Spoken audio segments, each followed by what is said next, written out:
सोलापुरातील सुप्रसिद्ध रांगोळीचे व्यापारी व जागृती नवरात्र महोत्सव मंडळाचे प्रमुख सल्लागार तसेच शिवशिंपी समाजाचे विद्यमान संचालक शिवानंद गुरुबसप्पा सावळगी मालक यांचे शुक्रवारी सकाळी वयाच्या 55व्या वर्षी अल्पशा आजाराने निधन झाले।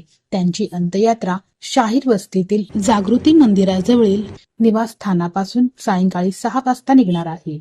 सावळगी यांच्या पश्चात धर्मपत्नी, 2 मुले, 2 भाऊ बहीण असा मोठा परिवार आहे। त्यांनी आपल्या हयातीत अनेक गोरगरिबांना सामाजिक दायित्वातून आर्थिक मदतीचा हात दिला होता। ते मनमिळाऊ व प्रामाणिक स्वभावाचे होते। सावळगी यांच्यावर रांगोळी गुलाल कारखाना, उळेवाडी, कासेगाव, तुळजापूर रोडवरील शेतात अंत्यसंस्कार होतील। सावळगी यांना समाजभूषण पुरस्काराने गौरवण्यात आले होते।